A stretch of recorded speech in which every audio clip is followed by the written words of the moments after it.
Assalamualaikum warahmatullahi wabarakatuh. We are from Group 9. Me and my partners, Sanan Putri Wardoyo, will be present Chapter 10 material.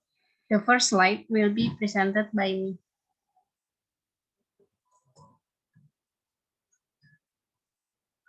One, classification of distinctive features. We can look at distinctive features from the acoustic property and the articulatory point of view. The features for the consonant are different from those for vowels, although there are some features common to both.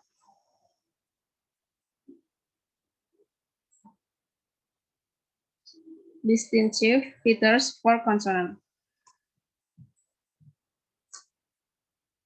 By considering the acoustic property, such as fundamental source features, we have the following distinctive features.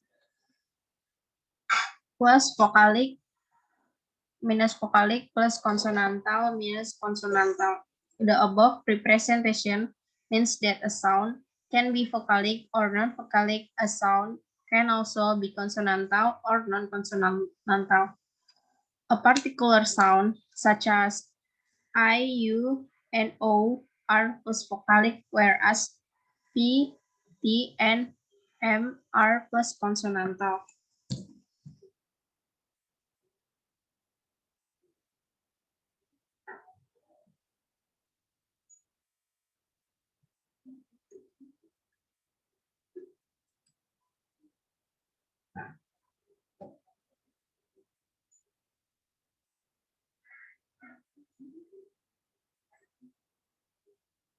Representasi di atas berarti bahwa suara dapat bersuara atau tanpa bersuara.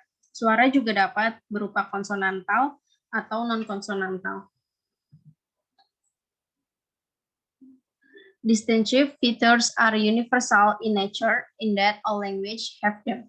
Which of the features used in any particular language may vary. Most languages have P, P, T, D, and K, G, but some may only have P, T, K. In other words, these few languages do not have the features voice, the consonantal stops.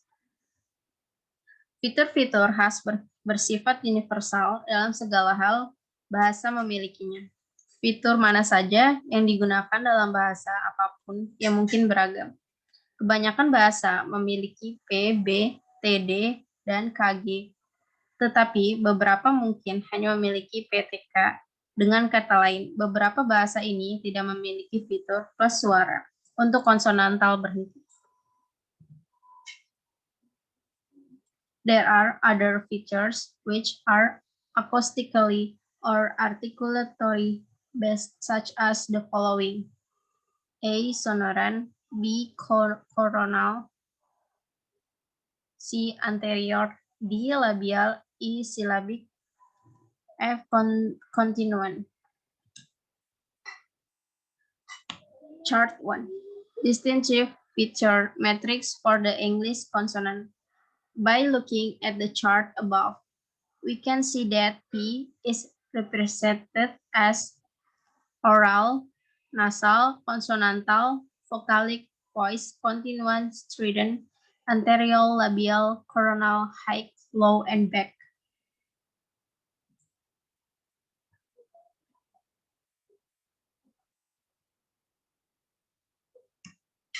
Distinctive features for vowels.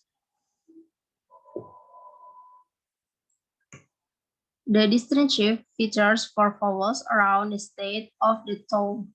The state which is used as the point of departure is the natural position. That is the position when the tone makes the mid-central vowels. All statements refer to this position. Therefore, we have the following features for vowels: high, low, back, tense, and round.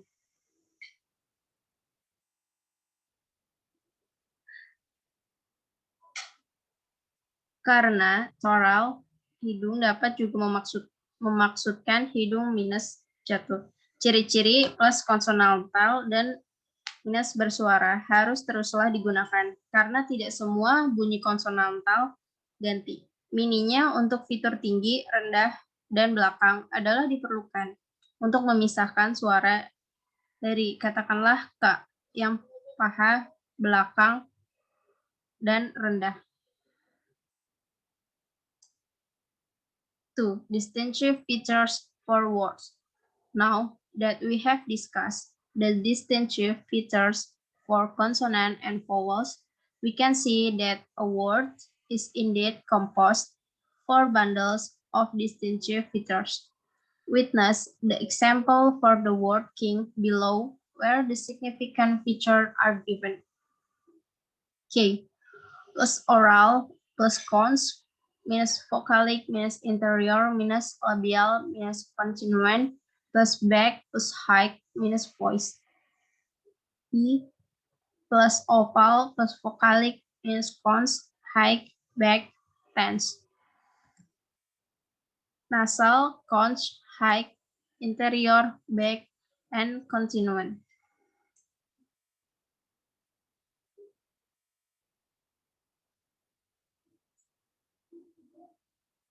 Sekarang, setelah kita membahas ciri khas konsonan dan vokal, kita dapat melihat bahwa sebuah kata memang tersusun untuk kelompok-kelompok dengan ciri-ciri khusus. Saksikan contoh untuk kata raja di bawah ini, di mana fitur-fitur pentingnya diberikan. If we compare the word king above with other words such as sings and king, we will notice that the difference is due to the distinctive features of the sound. The differences between king and sing, for the instance, is that the first sound in king is back, high, and continuant, whereas the first sound of sing is back, high, continuant, and strident. The next slide will be presented by Senan. Sonority order in syllables. We have stated briefly the concept of sonority. There are sounds in language that are automatically accompanied by voicing. That is, when these sounds are produced, the vocal folds automatically vibrate. The sounds are sonoran. The sound M and all vowels, for instance, belong to this group. On the other hand, there are also sounds which do not have this feature. The sound P, for instance, is produced without the vocal fold vibration, while B is with the vibration. Jadi, ada bunyi-bunyi dalam bahasa yang secara otomatis disertai dengan voicing. Yaitu ketika bunyi-bunyi tersebut dihasilkan, pita suara otomatis bergetar. Suara-suara ini disebut sonoran. Bunyi M, L, dan semua vokal misalnya termasuk dalam kelompok ini. Di sisi lain, ada juga suara yang tidak memiliki fitur ini. Bunyi P misalnya dihasilkan tanpa getaran pita suara. Sedangkan B dengan getaran. Next slide. Chart below shows the order. The more to the right, the more sonoran the sound is. We can see that P, T, and K are less sonoran than B, D, and G. Respectively, M and N are more sonoran than P and Z. L and R are more sonoran than M and N. And vowels are the most sonoran sounds in language. Jadi bagian di bawah ini menunjukkan urutannya semakin ke kanan, semakin banyak suara yang dihasilkan. Jadi di sini kita dapat melihat bahwa P, T, dan K berturut-turut lebih kecil daripada B, D, dan G. M dan N lebih sonoran daripada P, Z dan L lebih sonoran daripada P dan Z, dan L dan R lebih sonoran daripada M dan N. Dan vokal adalah bunyi yang paling merdu dalam bahasa. Next slide.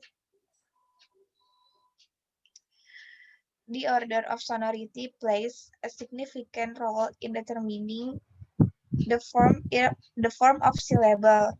We recall that a syllable consists of an onset, a nucleus, and a coda. The onset or the coda can consist of more than one consonant. In cases where this is the case, what sounds can fricate or follow the nucleus follow the sonority order as described above.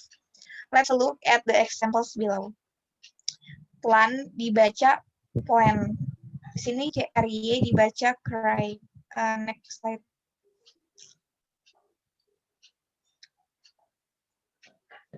Apparently, the order of sonority for the coda is just the opposite of the one for the onset.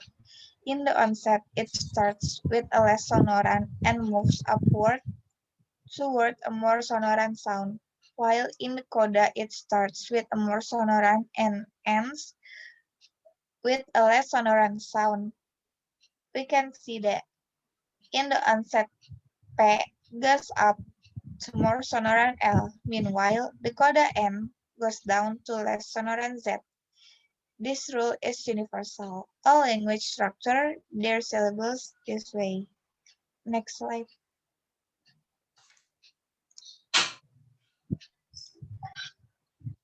Order rules in phonology. In live humans do things following certain order, although we may not be aware of what we do. We wake up in the morning, have breakfast, take a bath, brush our teeth, get dressed, and go to school or work.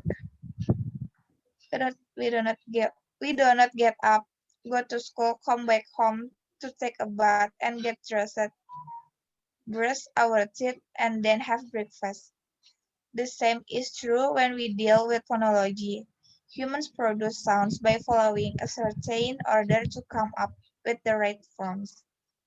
Jadi dalam hidup manusia itu kita melakukan hal-hal mengikuti urutan tertentu, meskipun kita mungkin tidak menyadari apa yang kita lakukan.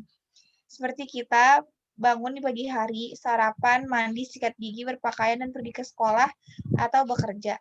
Hal yang sama juga berlaku ketika kita berurusan dengan fonologi. Manusia menghasilkan suara dengan mengikuti urutan tertentu untuk menghasilkan bentuk yang tepat, seperti bagan tadi. Next slide.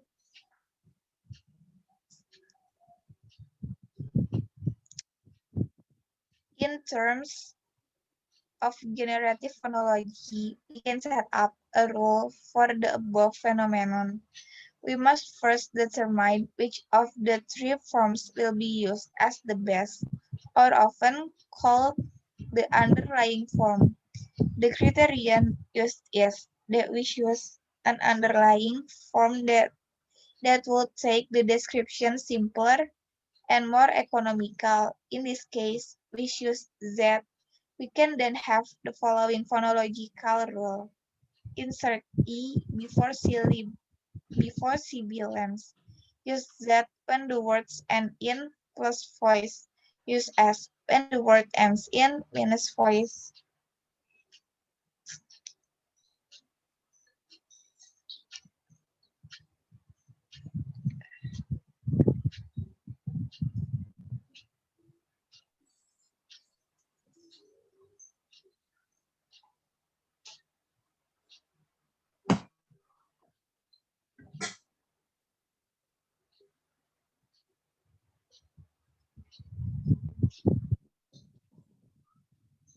Presentation over.